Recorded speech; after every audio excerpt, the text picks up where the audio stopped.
नमस्कार, आप देख रहे हैं इंडिया वॉइस और मैं हूं आपके साथ पुष्पेंद्र चौधरी। देवभूमि समाचार में आपका स्वागत है। बुलेटिन की शुरुआत करेंगे। देहरादून में मुख्यमंत्री पुष्कर सिंह धामी और विधानसभा अध्यक्ष ऋतु भूषण खंडूरी के बीच मुख्यमंत्री आवास पर शिष्टाचार भेंट हुई। इस दौरान मुख्यमंत्री ने राज्य की विकास यात्रा में महिलाओं की अहम भूमिका पर प्रकाश डालते हुए केंद्र और राज्य सरकार द्वारा संचालित महिला केंद्रित योजनाओं की जानकारी साझा की। वहीं विधानसभा अध्यक्ष ऋतु खंडूरी ने सदन की कार्यवाही के संचालन का उल्लेख करते हुए बताया कि इसमें महिला आरक्षण बिल को लेकर तीखी बहस हुई। साथ ही विपक्षी दलों के खिलाफ निंदा प्रस्ताव भी चर्चा का हिस्सा रहा, जिससे राजनीतिक माहौल भी गरमाया रहा है।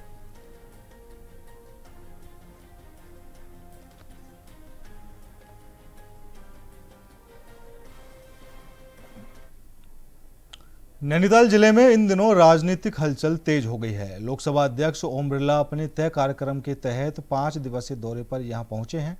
उनका यह दौरा 27 अप्रैल से 1 मई तक जारी रहेगा, जिसमें वे जिले के विभिन्न स्थानों का दौरा करेंगे और स्थानीय जनप्रतिनिधियों और प्रशासनिक अधिकारियों के साथ संवाद करेंगे।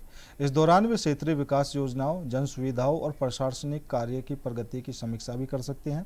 दौरे को लेकर स्थानीय स्तर पर तैयारियां तेज हैं और इसे राजनीतिक दृष्टि से भी महत्वपूर्ण माना जा रहा है।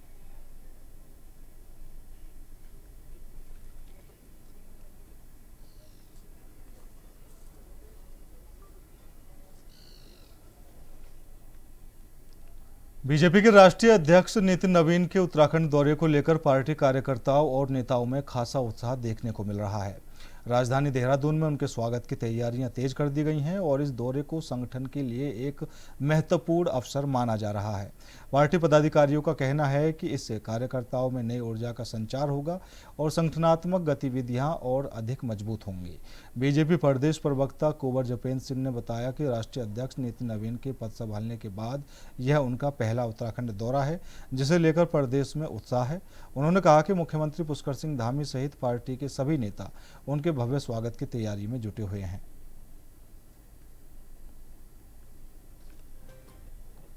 माननीय राष्ट्रीय अध्यक्ष नितिन नवीन जी का राष्ट्रीय अध्यक्ष बनने के बाद ये उत्तराखंड का पहला दौरा है।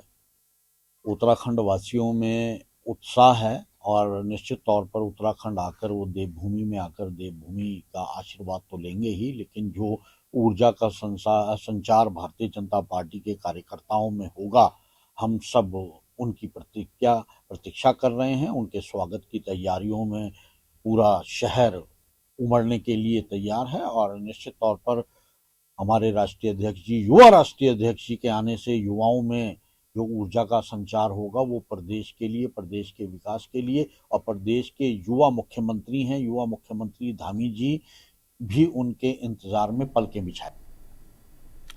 अल्मोड़ा जनपद में आगामी 1 मई को मुख्यमंत्री पुष्कर सिंह धामी के प्रस्तावित डोल आश्रम भ्रमण को लेकर प्रशासन ने तैयारियां तेज कर दी हैं। आश्रम के वार्षिक उत्सव और बैसाख पूर्णिमा के अवसर पर मुख्यमंत्री के आगमन को ध्यान में रखते हुए जिलाधिकारी ने स्वयं आश्रम पहुंचकर व्यवस्थाओं का स्थलीय निरीक्षण किया। इस दौरान अस्थायी हेलीपैड, आवागमन मार्गों और सुरक्षा व्यवस्थाओं का गहन जायजा लिया गया। जिलाधिकारी ने संबंधित अधिकारियों को निर्देश दिए हैं कि सभी व्यवस्थाएं समय पर पूर्ण की जाएं ताकि कार्यक्रम सुचारू रूप से संपन्न हो सके।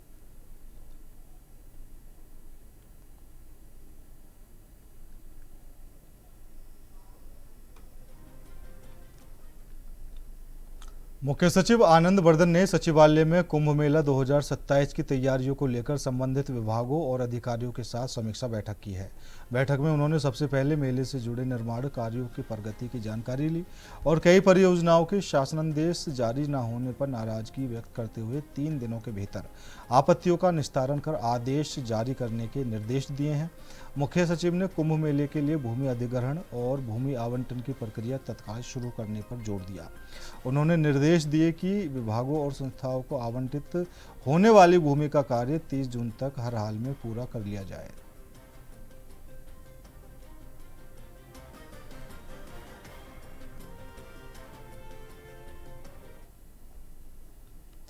केदारनाथ से बीजेपी विधायक आशा नोटियाल ने कहा कि वर्ष 2027 के चुनावों को लेकर वे पार्टी में महिलाओं को अधिक से अधिक टिकट देने का सुझाव रखेंगे। उन्होंने कहा कि महिलाओं की राजनीतिक भागीदारी बढ़ना जरूरी है, जिससे उन्हें निर्णय प्रक्रिया में मजबूत स्थान मिल सके। विधायक आशा नोटियाल ने यह भी कहा कि इस समय महिलाएं विपक्षी दलों की सच्चाई को समझ चुकी हैं और वे जान गई हैं कि उन्हें केवल वोट बैंक के रूप में इस्तेमाल किया जाता है। उन्होंने महिलाओं के सशक्तिकरण और राजनीतिक प्रतिनिधित्व को आगे बढ़ाने पर जोर दिया। अभी आप स्थानीय निकाय पंचायत चुनाव में आपने देखा कि हमारी जहाँ जहाँ महिला सीट नहीं भी थी, वहाँ भी हमारी पार्टी ने महिलाओं को पंचायतों में प्रतिनिधित्व दिया है। चाहे वो जिला पंचायत हो, चाहे वो नगर पालिका अध्यक्ष हो, चाहे वो मेयर हो। तो जब मतलब यहाँ तक पार्टी सोच सकती है तो आगे के लिए भी जरूर मैं एक महिला होने के नाते जरूर मातृशक्ति की बात है संगठन के संगठन लेवल पे रखेंगे हम लोग। लेकिन हमेशा से ही जो सम्मान भारतीय जनता पार्टी ने महिलाओं को दिया है उसके लिए हम धन्यवाद भी करते हैं, क्योंकि हम जैसे बहुत ही सामान्य परिवार की महिला को अगर पार्टी यहाँ तक पहुँचा सकती है तो आगे भी हम उम्मीद करेंगे कि निश्चित तौर पर कुछ न कुछ बढ़ोतरी होगी। हरिद्वार में जिला योजना समिति की बैठक उस वक्त तीखे टकराव में बदल गई जब बैठक की शुरुआत होते ही कांग्रेस और बसपा के विधायकों ने जोरदार विरोध शुरू कर दिया। कैबिनेट मंत्री सतपाल महाराज के सभागार में पहुंचते ही विपक्षी विधायकों ने टेबल पर रखी बुकलेट फेंक दी और नारेबाजी शुरू कर दी।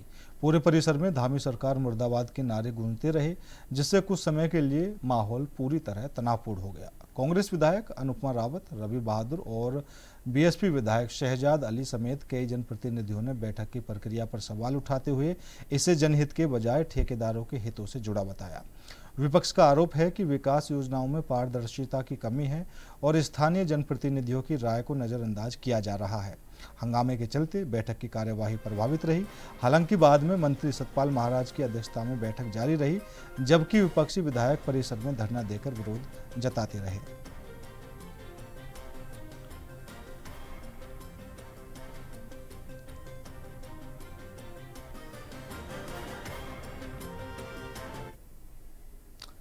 हरिद्वार में विश्वनाथ जगदीशिला डोली यात्रा के 27वें वर्ष के अवसर पर भव्य आयोजन देखने को मिला है। पहाड़ों से उतरकर पहुंची डोली ने हर की पेड़ी स्थित ब्रह्मकुंड में गंगा स्नान किया, जिसके बाद विधिवत पूजा अर्चना भी की गई।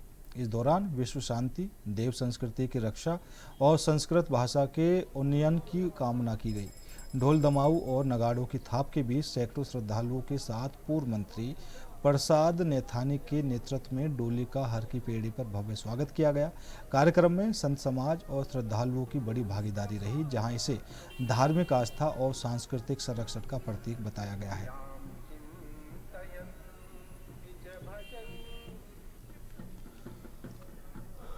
भगवान जगदीशिला विश्वनाथ की डोली लेकर के हमारे पूर्व कैबिनेट मंत्री उत्तराखंड सरकार, हमारे मंत्री प्रसाद नैथानी जी, जो पूरे उत्तराखंड में देवभूमि में तीर्थों का ज्ञान करा रहे हैं, सनातन के बारे में लोगों को जगा रहे हैं।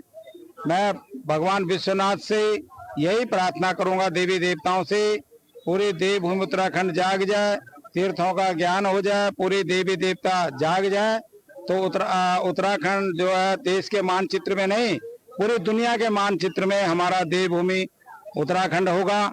इस हमारे 27वें साल में जो है देव डोली यात्रा हमारे मंत्री जी के द्वारा जो चल रही है पूरे उत्तराखंड के अंदर, मैं यही प्रार्थना करूंगा सभी लोगों को सद्बुद्धि दे, ज्ञान हो, सनातन का ज्ञान हो, अपने देवी देवताओं का ज्ञान हो, अपने पितृ देवताओं को प्रति सबकी श्रद्धा बने, गौ माता के प्रति सबकी श्रद्धा बने, भारत माता के प्रति सबकी श्रद्धा बने, यही मंगल कामना मैं करता हूँ। विश्वनाथ जगदीशिला डोली इस वर्ष पूर्व की भांति 27वें वर्ष में पूरे उत्तराखंड के भ्रमण पर निकली है और आज से शुभारंभ होकर के और 25 मई को जो गंगा दशहरा है उस दिन 13 जनपदों की परिक्रमा करके ये डोली बिशोन पर्वत पर, जहाँ पर स्वामी राम तीर्थ जी और गुरु वशिष्ठ जी जो भगवान राम के गुरु थे, उन्होंने तपस्या की, वहां पर इसका यात्रा का समापन होगा। इस यात्रा का जो मुख्य उद्देश्य है वो विश्व में शांति कायम हो, दूसरा उद्देश्य है कि जो हमारी देव संस्कृति है और लोक संस्कृति है वो जिंदा रहनी चाहिए। तीसरा उद्देश्य है कि जो हमारे 4 धाम हैं उसके अलावा पूरे उत्तराखंड में ऐसे हजारों शक्तिपीठ हैं जिनके बारे में लोग नहीं जानते हैं, तो 4 धाम के साथ साथ 1000 धाम यहाँ स्थापित हो। और अब तक इस 27वें वर्ष की यात्रा में 432 स्थानों को इस डोली ने चिन्हित किया है, देवालयों को। फिलहाल रुकेंगे छोटे से ब्रेक के लिए। ब्रेक के बाद खबरों का सिलसिला लगातार जारी है। ब्रेक के बाद एक बार फिर आप सभी का स्वागत है। बढ़ेंगे अगली खबर की ओर। उत्तराखंड में छात्र संघ चुनाव को लेकर बड़ा निर्णय सामने आया है। प्रदेश के शिक्षा मंत्री धन सिंह रावत ने घोषणा की है कि आगामी छात्र संघ चुनावों में छात्राओं को 50% प्रतिनिधित्व दिया जाएगा। इस फैसले को नारी सशक्तिकरण की दिशा में एक महत्वपूर्ण कदम माना जा रहा है, जिससे छात्र राजनीति में संतुलन और समावेशिता बढ़ेगी। सरकार का मानना है कि लंबे समय से छात्र राजनीति में छात्राओं की भागीदारी कम रही है। ऐसे में यह फैसला उन्हें नेतृत्व के अधिक अवसर प्रदान करेगा। इस घोषणा के बाद छात्र संगठनों और छात्राओं में उत्साह देखा जा रहा है। वहीं कुछ छात्र नेताओं ने इसके प्रभावी क्रियान्वयन के लिए स्पष्ट दिशा निर्देश और पारदर्शी प्रक्रिया की आवश्यकता भी जताई है। चुनाव देखो, मेरा मानना ये है कि धन सिंह रावत का जो बयान आया था, उन्होंने पहले भी ये चीज़ में बयान दिया था कि कॉलेज में लड़कियों को एक अवसर दिया जाए चुनाव लड़ने का। देखिए, मेरा मानना ये है जब लड़कियां चुनाव लड़ेंगी तो अपने एक पॉइंट ऑफ व्यू रख पाएगी कि हाँ, हमें क्या क्या कमी आ रही है कॉलेज में। लड़कियों के मुद्दे हमारे कॉलेज में कोई नहीं उठाता, और लड़कियों की बहुत मुद्दे होते हैं कॉलेज में। 10 तरह की लड़कियों को दिक्कतें होती है जिनका हल लड़के नहीं कर सकते। लड़कियाँ ही लड़कियों की समस्या को समझा सकती हैं। फिर अगर हमारे कॉलेज में 50% लड़के हैं तो 50% लड़कियाँ भी तो है, उनकी आवाज़ कौन उठाएगा? हम लड़के सिर्फ अपना ही देखते हैं। मेरा मानना है कि लड़कियों की आवाज़ उठाने के लिए धन सिंह रावत जी का बयान कुछ सही है, इस पे आगे कुछ उन्हें करना चाहिए और ये लागू होना चाहिए। नहीं, आप एलिगेशंस को लेके कह रहे हैं लड़कियों को, लेकिन चुनावी रणनीति में इसका कितना असर पड़ने वाला है महिला आरक्षण को लेकर? चुनावी में तो थोड़ा देखो, ये कह सकता हूँ मैं कि लड़कियाँ थोड़ी पीछे रह सकती हैं, पीछे से रह सकती हैं कि चुनाव हमारे डीएवी महाविद्यालय में लड़कियों को चुनाव लड़ना कोई आम बात नहीं मानी जाती, क्योंकि लड़कों को भी कहीं ना कहीं दिक्कतें बहुत आती है। हम विद्यार्थी परिषद कार्यकर्ता हैं, हमारी पैनल में लड़कियां रहती हैं। हमारे तो सचिव रहेगी या कोषाध्यक्ष, हम लोग लड़ाते हैं। मसूरी होटल एसोसिएशन के अध्यक्ष संजय अग्रवाल और महामंत्री अजय भार्गव ने पत्रकार वार्ता कर उत्तराखंड सरकार और कैबिनेट मंत्री का आभार जताया है।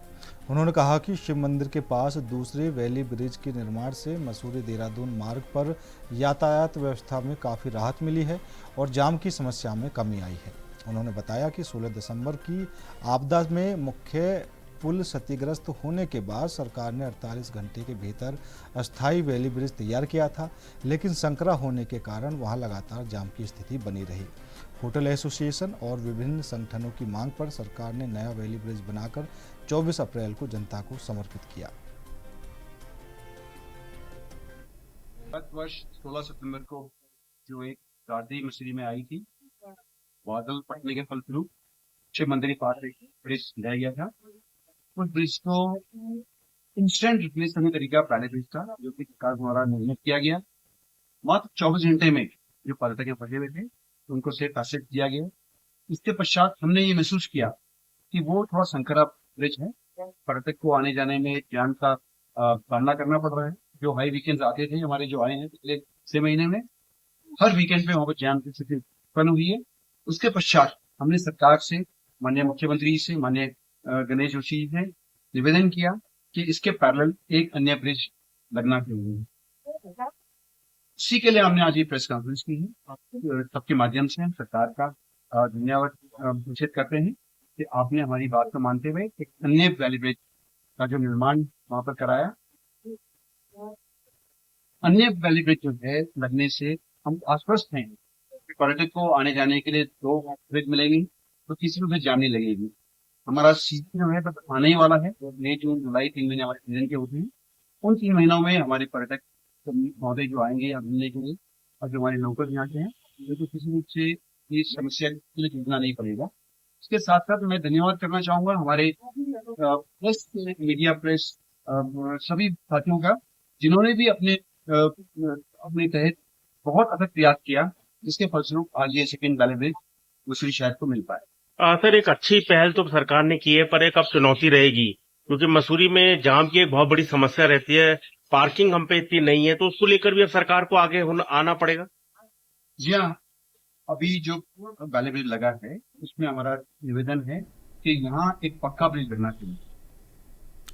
नैनीताल में बुधवार सुबह से लगातार हो रही बारिश के चलते मौसम का मिजाज पूरी तरह बदल गया है। बारिश के कारण तापमान में गिरावट दर्ज की गई है और पूरे शहर में ठंडक और धुंध का असर बढ़ गया है। नैनीताल झील और आसपास के पर्यटन स्थलों में बादलों की घनी मौजूदगी से दृश्यता भी प्रभावित हुई है। मौसम में आए इस बदलाव का असर पर्यटकों की आवाजाही और गतिविधियों पर भी देखा जा रहा है। जहां कुछ पर्यटक बारिश के बीच प्राकृतिक नज़ारों का आनंद ले रहे हैं, तो वहीं लगातार बारिश के कारण सामान्य पर्यटन गतिविधियों में थोड़ी कमी आई है। मैं हल्द्वानी से आई हूँ, बट क्या नाम है, वहाँ बहुत गर्मी है। हम लोग नैनीताल आए और नैनीताल में आके हमें सरप्राइज मिल गया। इतना अच्छा मौसम हो रहा है, कभी बारिश पड़ रही है, कभी ठंडा हो रहा है।